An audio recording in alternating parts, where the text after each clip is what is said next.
Assalamualaikum warahmatullahi wabarakatuh. Nama saya Nurul Saadah binti Muhammad Rosli, nombor matrik 056485. Pada hari ini saya akan membentangkan tajuk kaedah tahakkuk dalam tazkiyatul an-nafs.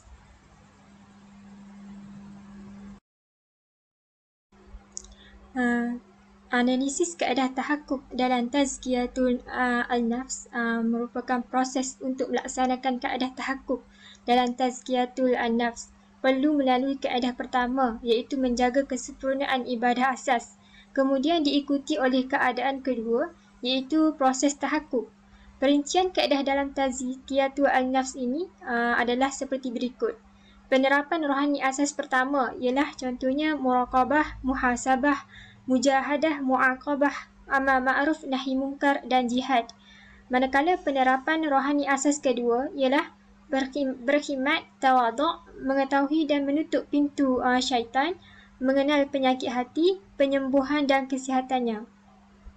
Jadi kepentingan penyucian jiwa ni adalah untuk menyucikan diri daripada segala jenis penyakit jiwa, iaitu menyucikan diri daripada pelbagai penyakit tahakkuk, iaitu tauhid, ikhlas, siddiq, tawakal, mahabbatullah, khauf dan raja', taqwa dan wara', sabar dan redha, muraqabah dan musyahadah. Perincian kaedah tahakkuk ini adalah seperti berikut. Yang pertama ialah ikhlas. Berkata Abu Qasim Al-Qushairi, ikhlas ni adalah mengesakan Allah dalam mengerjakan ketaatan dengan sengaja, iaitu melakukan ketaatan semata-mata untuk mendekatkan diri kepada Allah tanpa ada tendensi lain seperti berpura-pura kepada makhluk, mencari pujian manusia atau makna lain selain mendekatkan diri kepada Allah. Dapat juga dikatakan bahawa ikhlas ni adalah memurnikan perbuatan dari pandangan makhluk. Manakala Zakaria Al-Anshari berkata bahawa seseorang disebut benar-benar mukhlis, iaitu orang-orang yang ikhlas apabila dia tidak melihat keikhlasannya dan tidak tenang terhadapnya. Jika dia menyalahi itu, maka ikhlasnya dianggap belum sempurna. Sebahagian kalangan bahkan menyebut hal itu dengan riak. Seterusnya ialah pentingnya ikhlas ni dalam perspektif Al-Quran dan As-Sunnah. Kita tengok Alkitab dulu, iaitu kerana diterimanya sebuah amal tergantung pada adanya keikhlasan di dalamnya, maka Allah memerintahkan Rasulnya untuk sentiasa ikhlas dan dalam amal ibadahnya sebagai pembelajaran terhadap umatnya. Allah berfirman, katakanlah sesungguhnya aku diperintahkan supaya menyembah Allah dengan tulus ikhlas, beragama kepadanya. Surah Az-Zumar ayat yang ke-11. Jadi Allah juga berfirman dalam surah Az-Zumar ayat yang ke-14, katakanlah hanya Allah saja yang aku sembah dengan memurnikan ketaatan kepadanya dan dalam menjalankan agamaku.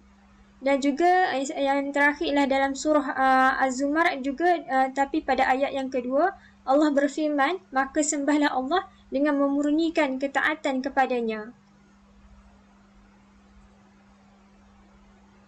Seterusnya ialah As-Sunnah. Diriwayatkan dari Abu Umamah bahawa suatu ketika seorang lelaki datang kepada Rasulullah dan berkata, bagaimana pandanganmu tentang seorang lelaki yang berperang untuk mencari upah dan sanjungan? Apa yang akan diperolehinya? Maka Rasulullah menjawab, dia tidak akan memperoleh apa-apa.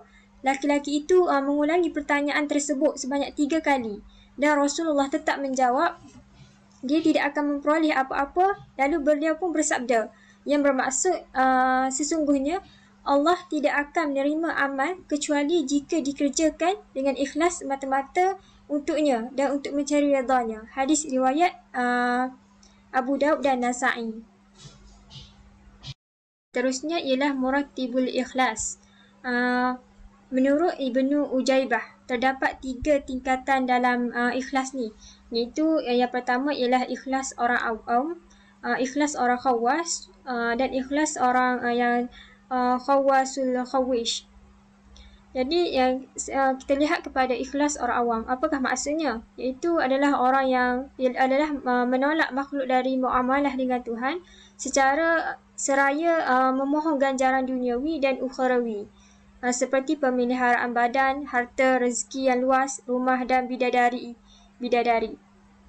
Manakala ikhlas orang khawas ni pula adalah memohon ganjaran ukhrawi tanpa duniawi. Sedangkan ikhlas khawasul khawish ialah menolak kedua jenis ganjaran di atas. Ibadahnya semata-mata hanya untuk wujudkan penghambaan dan melaksanakan tugas-tugas perhambaan sebagai wujud rasa cinta dan rindu untuk melihatnya. Seterusnya ialah muhasabah. Muhasabah ni bererti menanamkan larangan-larangan agama dalam jiwa, kemudian mendidiknya untuk menumbuhkan perasaan minder yang menjadi kendala untuk mencapai ketulusan hati, mahabbah dan keikhlasan. Dalam maqam muhasabah ini, kalangan sufi memiliki pijakan yang kukuh dan perjuangan yang patut dihargai.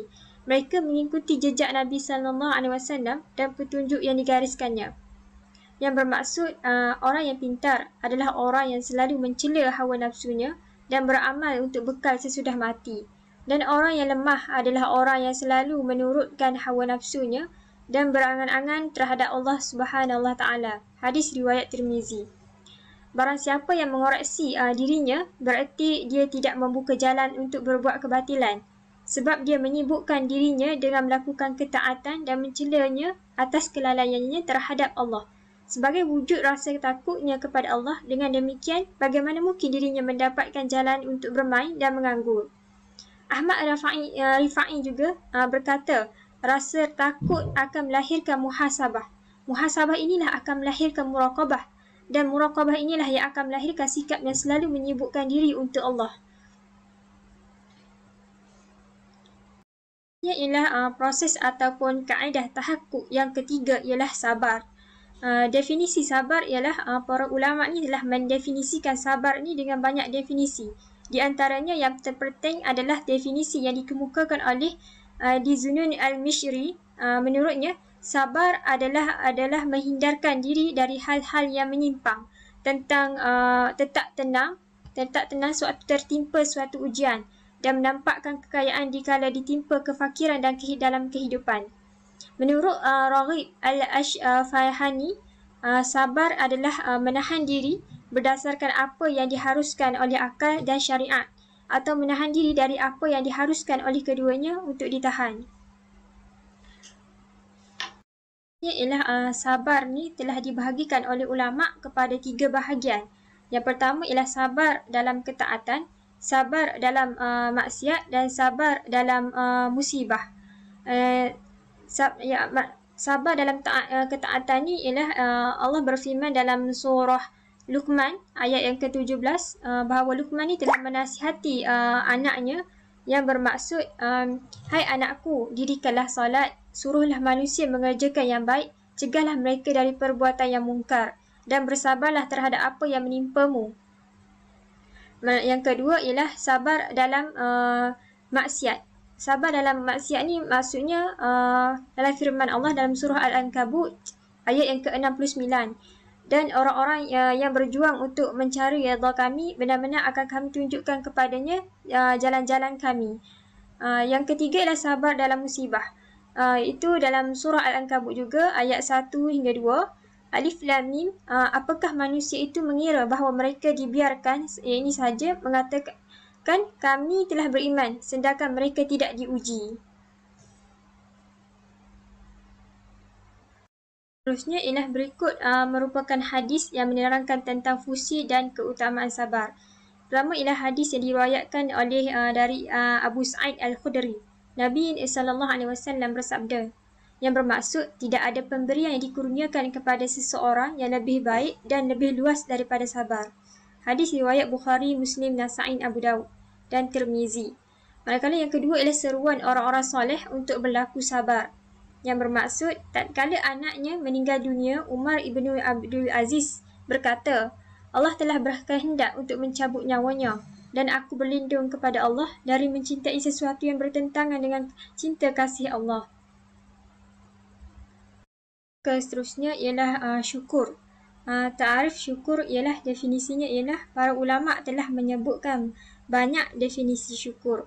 Syukur yang paling penting adalah yang dikatakan oleh sebahagian mereka bahawa syukur adalah kesinambungan hati untuk mencintai sang pemberi nikmat, kesinambungan anggota badan untuk mentaatinya, dan kesinambungan lisan untuk mengingat dan memujinya. Menurut pendapat Ibnu Ujaibah, syukur adalah kebahagiaan hati atas nikmat yang diperoleh, diiringi dengan pengarahan seluruh anggota tubuh supaya taat kepada sang pemberi nikmat dan pengakuan atas segala nikmat yang diberikannya dengan rendah hati. Seterusnya ialah syukur. Syukur ni terbahagi kepada 3, iaitu syukur lisan, syukur perbuatan dan syukur hati. Syukur lisan ni ialah menyebut ataupun membicarakan tentang nikmat Allah, dengan nikmat Allah. Manakala syukur perbuatan ni ialah bekerja hanyalah kerana Allah. Manakala syukur hati ni ialah mengakui bahawa semua nikmat yang ada pada manusia itu ialah dari Allah.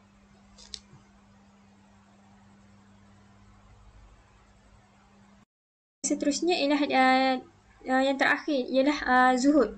Definisi zuhud itu dari Ibnu Jalal berkata bahawa zuhud ni adalah memandang dunia dengan memincingkan mata supaya dia menjadi kecil dalam pandanganmu. Dengan begitu engkau akan mudah berpaling darinya.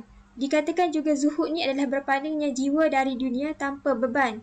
Manakala Junaid juga berkata zuhud adalah menganggap dunia ini kecil dan menghilangkan semua pengaruhnya dari hati.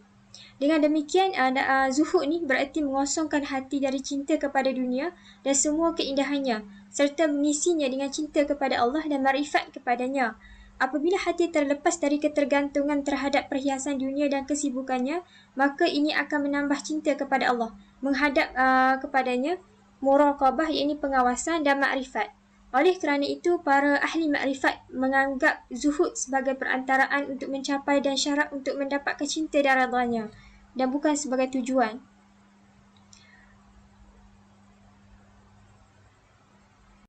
Manakala zuhud juga disyariatkan di dalam Al-Quran, di dalam surah Al-Fatir ayat yang ke-5. Allah berfirman, "Hai sekalian manusia, wahai sekalian manusia, sesungguhnya janji Allah adalah benar. Maka janganlah sesekali kehidupan dunia memperdayakan kalian, dan janganlah sesekali yang pandai menipu memperdayakan kalian tentang Allah." Itu sahaja daripada saya. Assalamualaikum warahmatullahi wabarakatuh.